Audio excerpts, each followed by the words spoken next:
First film when it didn't work out and you wanted to ఎలాగో ఆ పట్టుదలతోటి ఆ తర్వాత ఏం జరిగిందంటే మీకు మళ్ళీ మీకు ఎలా భరోసా వచ్చింది that I will be fine అని?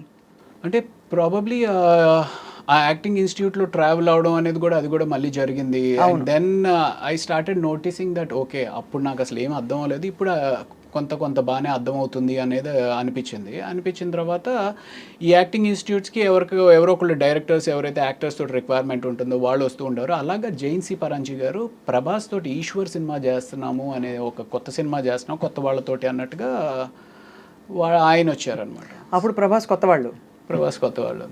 సో సో ఆ సినిమాకి ఆడిషన్స్ కోసం అన్నట్టుగా ఆయన వచ్చారు. ఆయనతో పాటు అశోక్ కుమార్ గారిని ప్రొడ్యూసర్ రావడం. సో అక్కడ నేను ఇలా చెప్పాను, అంటే నువ్వు హీరో కింద చేసావు కదమ్మా అంటే, పర్వాలేదు sir, I just want get back, ఎలాంటి క్యారెక్టర్ ఇచ్చినా పర్వాలేదు చేస్తాను అంటే, అందులో ఒక చిన్న నెగిటివ్ రోల్ ఏదో ఉంటే ఆ నెగిటివ్ రోల్ ఇచ్చారనమాట. సో అప్పుడు మీకేం అనిపించలేదా, అయ్యో నేను హీరోని కదా, నేను హీరో మెటీరియల్ని కదా, నేను ప్రభాస్లా పొడుగ్గా ఉన్నాను కదా? అంటే నాకు అలా అనిపించలేదండి, నిజంగా అలా అనిపించలేదు. అంటే ఓవరాల్ ఆ సిచ్యువేషన్లో ఆ టైంకి నాకు అనిపించింది ఏంటి అంటే, ఈ ఇండస్ట్రీలో ఉండాలి అంటే ముందు సర్వైవ్ అవ్వాలి అంటే హీరో ఆయన పట్టుకుని కూర్చుంటే నిన్ను సపోర్ట్ చేసి నీ బ్యాక్గ్రౌండ్లో ఎవరో నీ మీద ఇన్వెస్ట్ చేసి డబ్బులు పెట్టేవాళ్ళు ఉండరు. సో సర్వైవ్ అవ్వాలి అంటే ఏదో ఒకటి చేయాలి కదా అన్నట్టుగానే అనుకున్నాను. అంటే ఇన్ఫ్యాక్ట్ ఆ టైంలో నాకు ఎలా ఉండేది అంటే, మెడిసిన్ వదిలేసాము, ఇంటికి తిరిగి వెళ్ళలేము అనే ఒక పిచ్చి పట్టుదలతో ఈరోజు పొద్దున్న 9 గంటలకు నేను ఇంటి నుంచి బయటికి వెళ్ళాను అంటే, ఏదో ఒక సినిమాలో ఛాన్స్ ఓకే అయితే కానీ నేను ఇంటికి రాను అనుకుని బయట కారులో పడుకునిపోయిన రోజులు కూడా ఉన్నాయండి. అయ్యా. యా, అంటే నేను ఇంటికి వెళ్ళను, పొద్దున్నే వెళ్ళి స్నానం చేసేసి మళ్ళీ బయలుదేరతా, అలా అనుకుని బయలుదేరి యా. చాలా అయితే మీరు స్ట్రగుల్ అయ్యారు. Oh my God. But mentally what was your state of mind? అంటే ఎక్కడైనా I want go back to my profession, medicine నేను ప్రాక్టీస్ చేస్తాను, ఇంకా చదువుతాను అంటే ఒక 2 years దీని మీద ఇన్వెస్ట్ చేశాను అనమాట. 2 years ఇన్వెస్ట్ చేసిన తర్వాత ఇట్ వాజ్ మధ్యలో ట్రై చేశాను, మేబీ పీజీ ఏమైనా ట్రై చేసి ప్రిపేర్ అవుదాము, పోస్ట్ గ్రాడ్యుయేషన్ ప్రిపేర్ అవుదాము అనుకుని ఒక 2 weeks పుస్తకాలు తెరిచాను. బట్ ఒకసారి ఆ రిథమ్ బ్రేక్ అయితే మళ్ళీ ఆ రిథమ్ రావడానికి ఒక 3 నెలలు పడుతుంది. బట్ తర్వాత ఎక్కడో మీరు హౌస్ సర్జన్సీ చేశారని? House surgeoncy is just part of medicine కదా, ఫస్ట్ గ్రాడ్యుయేషనే కదా. అదే, సో ఇట్స్ జస్ట్ ఇంటర్న్షిప్ లాగానే. సో మీరు బేసికలీ అయితే అంటే, but you had all the qualifications to become a practicing doctor. Correct. But ఒక్కవేళ యాక్టింగ్ కాకుండా మీరు స్పెషలైజేషన్ తీసుకుంటే ఏం తీసుకునేవారు? నాకు ఎండోక్రోనాలజీ కానీ డర్మటాలజీ కానీ ఇంట్రెస్ట్ ఉండింది. ఓకే, డర్మటాలజీ చేస్తే బాగుండేది కదా, మా అందరికి కూడా మీరు ఏం చెప్పాలి. సో అలా మరి మొత్తం ఇప్పుడు మీకు మందులు మీరే వేసుకుంటారా? మోస్ట్లీ అంటే యు నో నౌ కదా everything. That's one common question మనకి చాలా మంది అడుగుతూ ఉంటారు, సార్ డాక్టర్లు వాళ్ళే ట్రీట్మెంట్ చేసుకుంటూ ఉంటారు. అన్ని వేళలా అవ్వకపోవచ్చు కానీ మోర్ ఆర్ లెస్ ఆ బేసిక్స్ అన్ని మాకే. ఇప్పుడు నేను మెడికల్ ఇంటర్వ్యూస్ చేస్తానండి, I have done about 2000-3000 medical interviews వేరే చోట. I think I'm half a doctor. ఏమీ తెలియని నేనే అలా అనుకుంటే, మీరు యాక్చువల్గా డాక్టర్ అయింది ఇంకా ఎంత అనుకోవాలనుకుంటాను. అంటే యూజువల్గా మనకి దగ్గు, జలుబు, జ్వరం ఇలాంటివి ఏమన్నా సరే మనమే చేసేసుకుంటాం. చిన్న ఏమైనా ఎలర్జీస్ కానీ అలాంటివి అన్నా సరే మనం ట్రీట్ చేసుకుంటాం.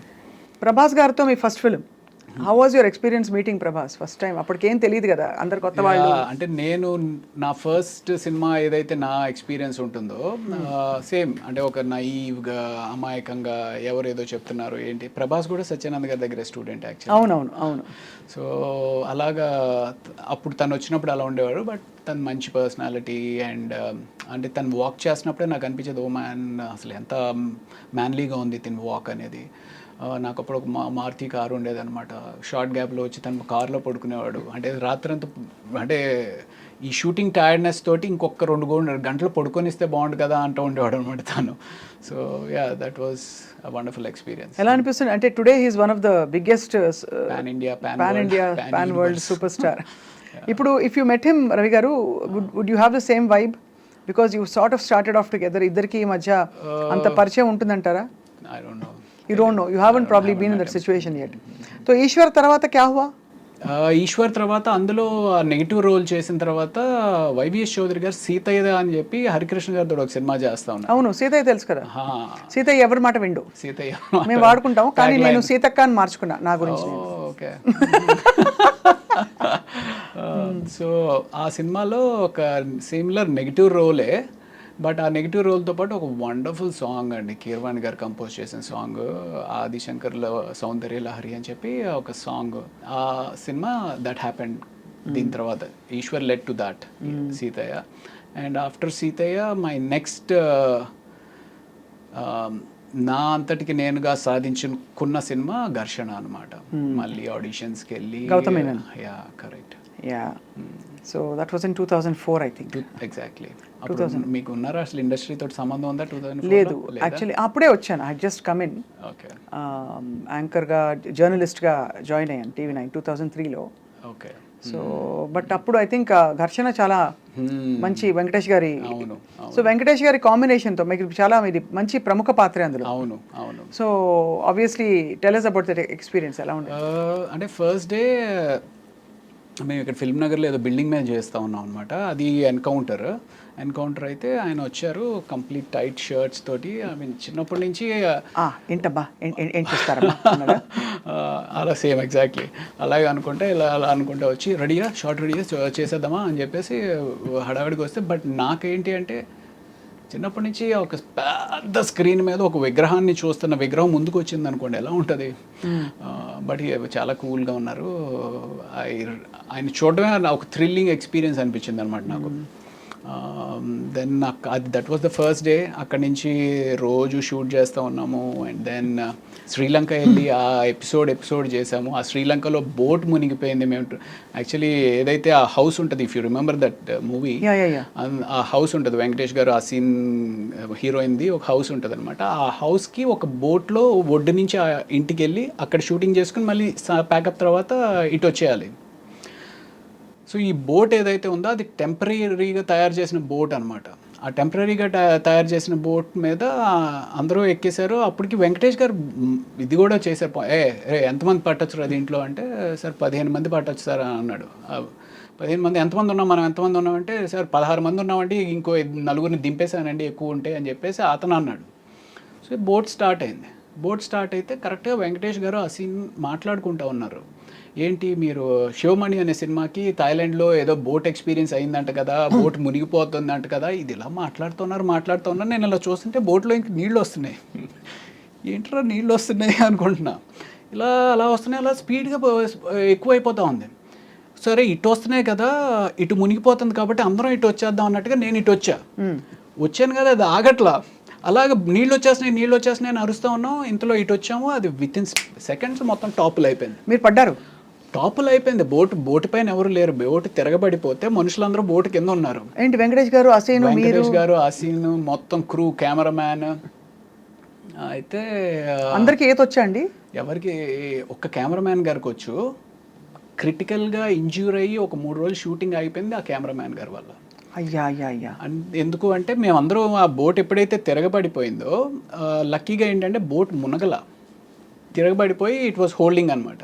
సో ఎవరికాళ్ళు బోట్ పట్టుకుని నిలబడ్డాం. ఈ కెమెరామ్యాన్ అనే అతను లోపల ఎక్కడో ఆయన షర్ట్ దేనికో హుక్ అయిపోయి ఉంది. సో అందరూ వచ్చారు. ఆ సీన్ వాళ్ళ ఫాదరు, అవును కెమెరామ్యాన్ అంటే అదిగో అక్కడ కాల్ కనపడుతుంది అని చెప్పి పూల్ చేస్తుంటే రావట్లా. మొత్తానికి లాగి పైకి ఎక్కిస్తే ఆయనకి స్పృహ లేకపోయేటప్పటికి సిపిఆర్ చేసి ఆయన మీరు కాపాడారు కదా. అమ్మయ్య, డాక్టర్ చదివినందుకు మీరు అదో తృప్తి నిజంగానే. ఇప్పుడు అయిపోయింది కాబట్టి నవ్వుకుంటున్నామండి. But imagine what could have happened. Correct. Was it very deep ఇది? అంటే 30 feet ఇట్ వాస్. 30 feet చాలండి. మనం ఎంత ఉంటాం, ఎంత కష్టపడినా కూడా 6 గంటలు ఉండం కదా. అంతే. మనకేం పెద్ద డీప్ అవసరం లేదు. ఒక 7 అడుగులు ఉంటే చాలు పోవడానికి. అదే అది 7 అడుగులు కూడా అవసరం. ఆ బోట్ ఇప్పుడు షర్ట్ని పట్టుకుంది, పైకి రాలేకపోతే చాలు కదా. అది 5 అడుగుల్లో పైకి రాలేకపోయినా అయిపోయి ఉండేది. వెరీ స్కేరీ అండి, very scary. Correct. After that ఏంటి, did you suspend the shoot? లేదు, ఒక 1 day బ్రేక్ ఇచ్చారు. ఆ తర్వాత అప్పుడు డిసైడ్ అయిపోయి ఉంటారు, హర్ షూటింగ్ మే ఏక్ డాక్టర్ హోనా చాహియే అని. ప్రాబబ్లీ అలాంటి ఎక్స్పీరియన్స్ ఇంకొకసారి కూడా అయింది. బట్ కాదు, ఆయనకి సిపిఆర్ చేశారా మీరు? నేను చేయలేదు. ఆ కెమెరా అసిస్టెంట్ కెమెరామ్యాన్ ఒక అతను ఉన్నాడు, అతను చేశాడు. మీరు డాక్టర్ కదా. అంటే నేను అప్పటికి ఇంకా పైకి రాలా. నేను ఇంకా ఇదే ఉన్నాను. అతన్ని తీసుకొచ్చి చేస్తున్న టైంలో ఆయన అన్కాన్షియస్ అయిన వ్యక్తి మళ్ళీ కాన్షియస్ అయిన తర్వాత సడన్గా భయపడిపోయి ఆ అసిస్టెంట్ కెమెరామ్యాన్ లిప్ ఏదైతే ఉందో ఆయన దాన్ని పట్టుకుని కొరికేశారు. అంటే ఆయన ఈ అసిస్టెంట్ కెమెరామ్యాన్ ఇంజ్యూర్ అయ్యాడు ఈయన కన్నా. ఆయన లిప్ కొరికేశారా? అంటే తెలియదా అంటే సడన్గా ఒక షాక్లోకి వెళ్ళిపోయి ఆ షాక్ నుంచి బయటకు వచ్చేటప్పటికి ఆయనకి ఏం అర్థం అవ్వలేదు అనుకుంటా, బట్ మనం కొరికేసి అలా గట్టిగా పడేసుకున్నారు. అలా అవుతుందండి? అవుతుంది నియర్ డెత్ కదా. నియర్ డెత్ ఎక్స్పీరియన్స్ అయినప్పుడు you can go into a trauma or shock and do something like this. బాబోయ్. సో అది అసలు స్కేరీ, వెరీ వెరీ స్కేరీ అండి. కరెక్ట్. ఆ రోజు I don't know how you all resumed your shooting. ఎలా continue అయింది ఆ ఇంట్లో? ఆ రోజు అవ్వలేదు, నెక్స్ట్ డే గ్యాప్ ఇచ్చి ఆయన కంప్లీట్గా రికవర్ అయిన తర్వాత, కెమెరామెన్ రాజశేఖర్ గారు ఆయన పేరు, రాజశేఖర్ గారు రికవర్ అయిన తర్వాత ఆ తర్వాత రోజు నుంచి మామూలు యాజ్ ఇట్ ఈస్. దెబ్బతో ఇంకా అసలు థాయిలాండ్ వద్దు, షూటింగ్ వద్దు, కదా ఇప్పుడు శ్రీలంక, అంటే శ్రీలంక వద్దు, షూటింగ్ వద్దు, బోట్ వద్దు అనుకుంటారు ఎవరైనా అనుకుంటారు. బట్ నిజంగా ఇవన్నీ అసలు చెప్పలేమండి ఎప్పుడు ఏం జరుగుతుందో. సో ఆ తర్వాత అఫ్ కోర్స్ మీరు మళ్ళీ ఇంకో సంఘటన ఉందని చెప్పారు. ఇంకోటి ఈ మధ్య అమ్మమ్మ గారి ఇల్లు అని చెప్పి ఇక్కడ రామోజీ ఫిలిం సిటీలో షూటింగ్ చేస్తూ ఉన్నాం అనమాట. ఆయన చిరంజీవి అని చెప్పి ప్రొడక్షన్ అతను అసలు ఎంత బాగా పలకరిస్తాడంటే అండి, నేను ఆమె ఇప్పుడు తలుచుకున్నా సరే నాకు ఏడుపు వచ్చేస్తా. సార్ కొంచెం కాఫీ తీసుకొస్తాను సార్ కొంచెం అని చెప్పి అలా తీసుకొచ్చి ప్రేమగా సర్వ్ చేయడం అనమాట. భోజనం చేస్తాను, సార్ ఈ కూర ఉందండి అద్దరిపోయింది కొంచెం వేసుకోండి సార్ కొంచెం, అంత ప్రేమగా ఉండేవారండి. ప్లస్ అమ్మమ్మ గారి ఇల్లు అనేది మేము ఆల్మోస్ట్ అప్పటికి ఒక 20 days ఏదో చేస్తూ ఉన్నాము, అందరి మధ్య ఒక బాండింగ్ వచ్చేసింది. ఆయన ఇలాగ మాకు సర్వ్ చేస్తూ ఉన్నాడు, సర్వ్ చేస్తా కూడా అన్కాన్షియస్ అయిపోయాడు. అన్కాన్షియస్ అయిపోతే ఇదేంటి ఇలా అన్కాన్షియస్ అయిపోయాడని చెప్పి నేను వెళ్ళి పరిగెత్తుకుని చూస్తున్న అతనికి చెయ్యి ట్విస్ట్ అయిపోతుంది. వెంటనే నేను పట్టుకున్నాను, కానీ ముందు పడుకోబెడదాము అంటే సడన్గా లో బీపీ కానీ ఏదైనా అయిందని చెప్పి కింద పడుకోబెట్టాం. ఆయన ఇంట్లో 108కి ఫోన్ చేసాం కానీ సేవ్. ఏమైందండి? సింకోప్ కాదు, ఆయనకి ఇది బ్లడ్ హ్యామరేజ్ అయింది. Oh my God. అదే బ్రెయిన్ హ్యామరేజ్. Very scary. అప్పుడు విపరీతంగా చాలా అంటే I couldn't control myself, విపరీతంగా ఏడుపు వచ్చింది. అంటే కళ్ళ ముందు అలా మనిషి చచ్చిపోవడం అనేది దట్ వాజ్ జరిగినాయి. కానీ హాస్పిటల్లో కూడా దిస్ వాజ్ లైక్ అంత దగ్గరగా ఉన్న వ్యక్తి. But what ever it is, అంటే ఇది ఒక ఈవెంట్ఫుల్ లైఫ్ ఇది ఇలా చూస్తే మీరు. ఘర్షణ నుంచి మొదలుకుని తర్వాత అతడు also you played a very good role. అవును. త్రివిక్రమ్ శ్రీనివాస్ గారు అంటే సినిమా అదే హీరో కింద మేము ఏదైతే శుభవేళ చేశానో దానికి దశరథ్ అని చెప్పి రైటర్ అనమాట. దశరథ్ త్రివిక్రమ్ గారు కూడా బాగా క్లోజ్గా ఉండేవారు. సో అలాగే అంటే అప్పట్లో ఒక టీమ్ లాగా ఉండేవారు అనమాట. ఈ నెంబర్ ఆఫ్ అప్కమింగ్ డైరెక్టర్స్ కానీ రైటర్స్ కానీ వీళ్ళంతా ఒక హ్యాంగ్అవుట్ ప్లేస్లో కలవడం ఇది అది అంతా. సో ఆ రకంగా ఇలాగ త్రివిక్రమ్ శ్రీనివాస్ గారిని వెళ్ళి కలుద్దాం అనుకుని ఫస్ట్ టైం వెళ్ళి కలిశాను ఆఫీస్లో. సార్ ఇలాగ తెలుసు కదండి, I want to get back again, ఏమైనా ఉంటే చెప్పండి సార్ అంటే అసలు ఎంత నవ్వుతో పలకరిస్తారండి త్రివిక్రమ్. ఎప్పుడైనా మాట్లాడి కలిసారా మీరు? కలిసాను. సో ఎంత వార్మ్ రిసెప్షన్ ఉంటుందంటే ఆయన దగ్గర. సో ఆయన వెంటనే చెప్పారు మనం చేద్దాం రవి అని చెప్పేసి అతడు సినిమా ఆఫర్ వచ్చిందనమాట. ఐ మీన్ ఈ సినిమాలు, ఈ మెయిన్ సినిమాలు అన్నీ కాకుండా అసలు మొత్తం ఎన్ని సినిమాలు చేశారు రవి గారు? ఐ డోంట్ నో అండి, నేను ట్రాక్ చేయలేదు కానీ బట్ 200 అయితే షూర్గా అయ్యి ఉంటుంది అనుకుంటున్నాను. అంటే just look at how destiny opened up doors for you. ఎంత బ్యూటిఫుల్గా ఒకదాని తర్వాత ఒకటి వాటంతట అవే వచ్చాయి కదా. కొంచెం మీ ప్రయత్నం అక్కడక్కడ ఉన్నా కూడా ఇనిషియల్గా, కానీ తర్వాత అస్సలు నేను నా ప్రయత్నం లోపమే జరుగుతుందేమో అనిపిస్తుంది అప్పుడప్పుడు. అంటే సమ్వేర్ ఈ సినిమా కెరియర్ అనేది స్కిల్ నేర్చుకోవడం ఎంత ఇంపార్టెంటో ఆ స్కిల్లో ఒక భాగమైన మార్కెటింగ్ చేసుకోవడం చాలా ఇంపార్టెంట్. అవును కదా. అది ఆ భాగాన్ని మనకి యూజువల్గా మన ఏ కెరియర్కి కూడా ఎవరు సరిగ్గా ఎక్స్ప్లెయిన్ చేయరు. ఏముందిరా నీలో టాలెంట్ ఉంటే నీకే వస్తుంది కదా అని ఒక తప్పుడు ఆలోచనతోటి మనం ఉంటాం అనమాట. లేదా మనం మార్కెట్ చేసుకోకపోతే మనకి డెఫినెట్గా వెనకుండిపోతాం అనేది తెలుసుకుంటే మంచిది.